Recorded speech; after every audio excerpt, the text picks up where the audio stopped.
皆さん뭐 네, 알아볼까 보는 거야.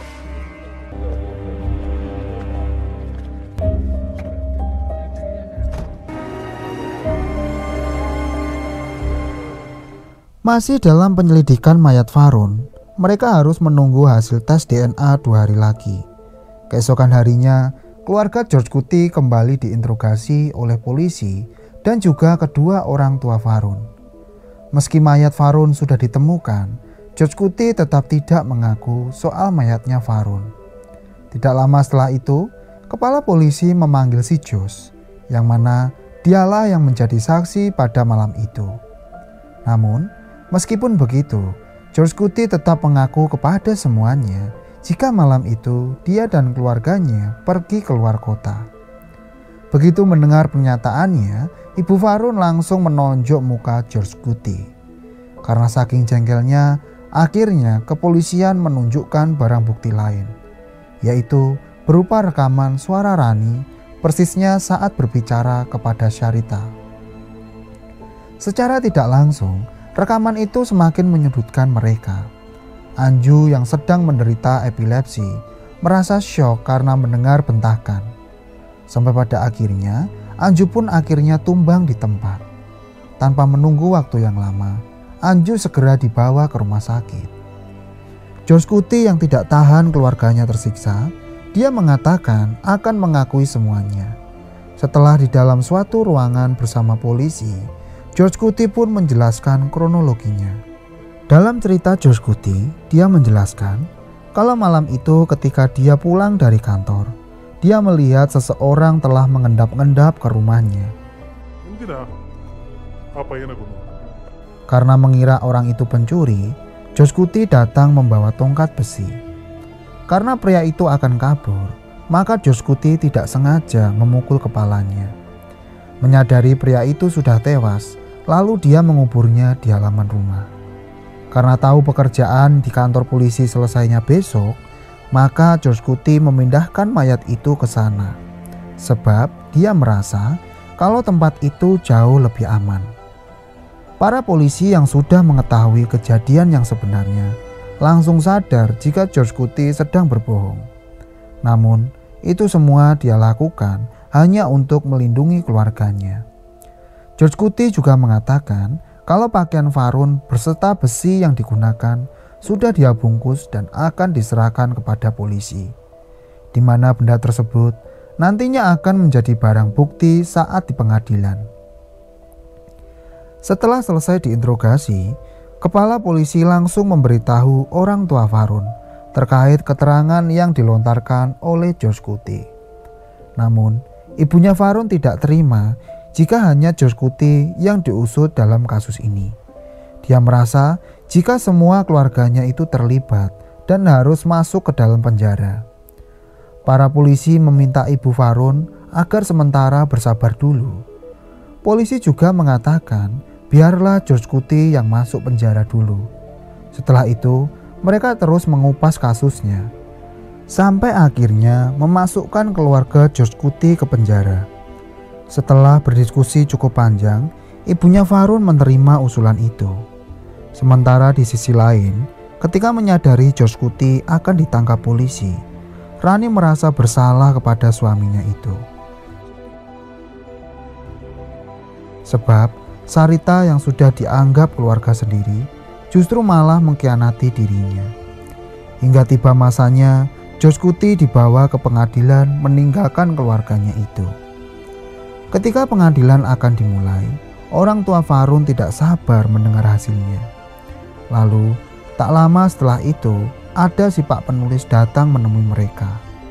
Di sana beliau menjelaskan jika beberapa tahun yang lalu, George Kuti mengajaknya kerjasama, yaitu George Kuti ingin membuat sebuah film.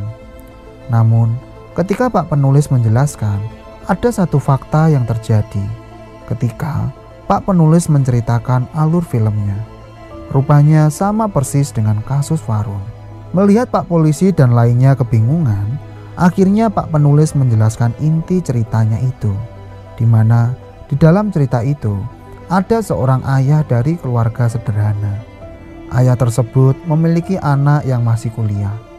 Lalu Di cerita itu, anak tersebut memiliki musuh seorang anak DPR.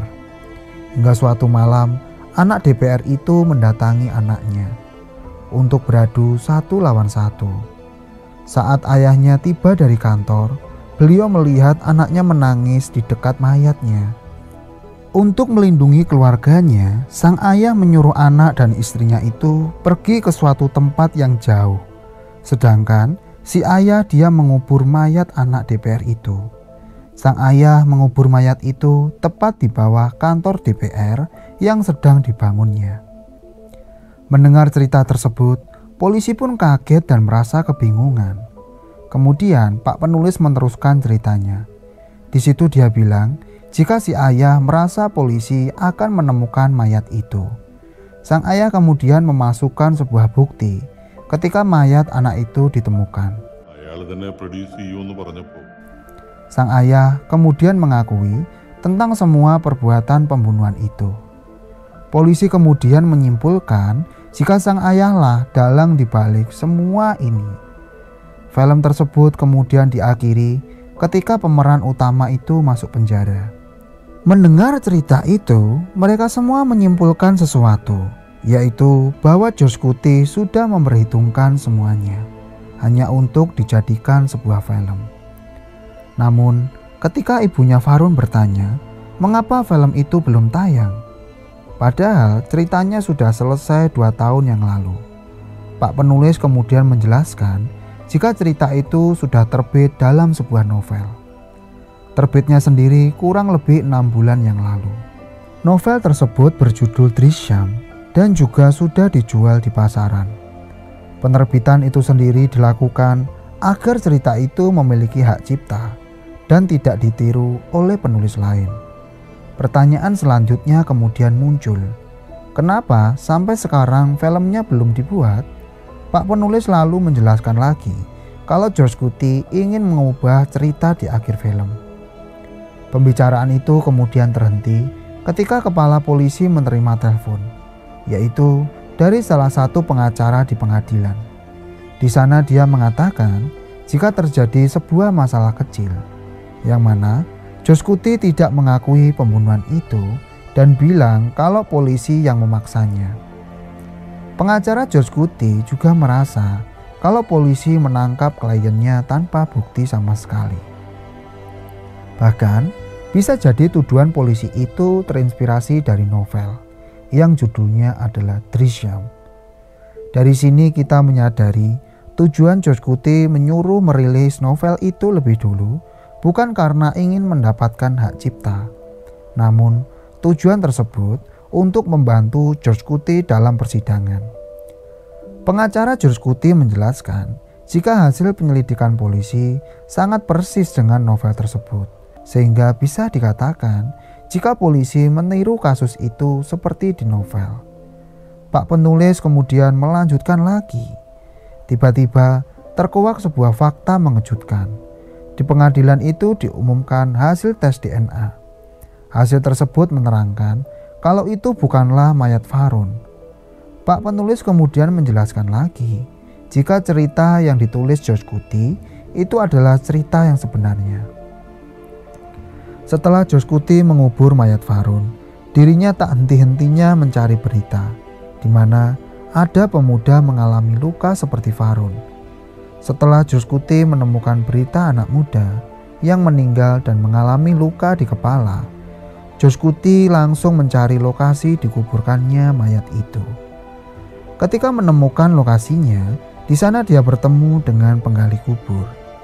George Kuti membangun persahabatan dengannya dan sampai membantu keperluan finansialnya. Beberapa tahun kemudian, George Kuti meminta penggali kubur itu untuk mengambil kerangka yang jadi targetnya itu.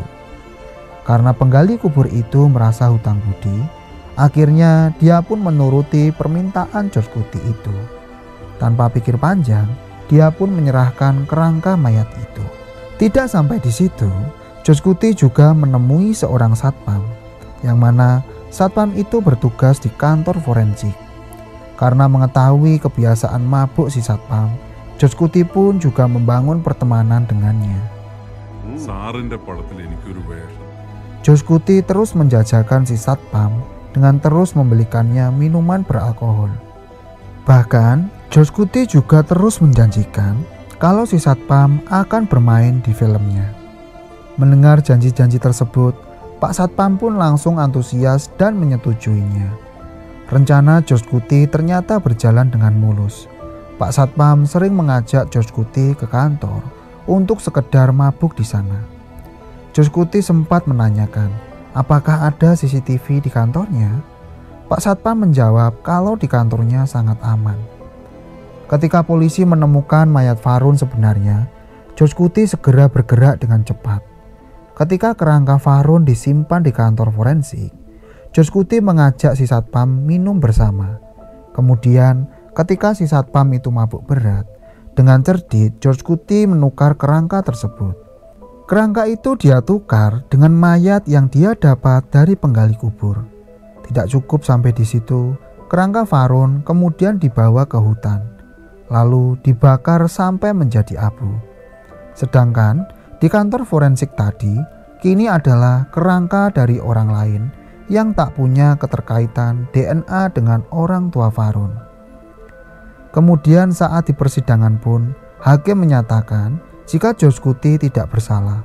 Beliau juga menuturkan kalau kasus ini resmi ditutup. George Kuti pun keluar dari ruangan pengadilan dan berjalan pergi dari ruangan itu. Masih dalam kekesalan, orang tua Farun hanya bisa memandangi George Kuti, tepatnya saat dia berjalan keluar dari ruang sidang. Lalu, tayangan di akhir film ini, hal tak disangka pun kembali terjadi.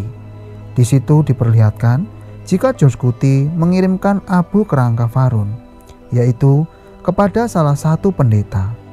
Selain ada abu, George Kuti juga mengirimkan sepucuk surat. Di situ, George Kuti berpesan agar abu tersebut diserahkan ke keluarga Farun, agar bisa dilakukan ritual pemakaman terakhir. Ketika abu Farun sudah di tangan mereka, orang tua Farun langsung melakukan ritual. Tidak lama setelah itu, polisi datang dan menemui orang tua Farun. Polisi tersebut yang awalnya percaya diri dan bisa menyelesaikan kasus ini, pada akhirnya dia mengaku menyerah. Bahkan polisi itu juga bilang kalau sebaiknya orang tua Farun mengikhlaskan dan tidak lagi membuka kasus ini. Dalam pertemuan itu, ibunya Farun menunjukkan surat dari George Kuti. Di situ tertera tulisan, "Aku sudah memberi yang kau minta. Maaf, aku sudah menyakitimu lagi. Bisakah kau meninggalkan kami sendiri? Setidaknya sekarang." Itulah alur cerita dari Drishyam kedua yang mengakhiri misteri pembunuhan dari Farun yang bertahun-tahun lamanya disembunyikan. Oke, sampai ketemu di alur cerita film selanjutnya. Bye-bye.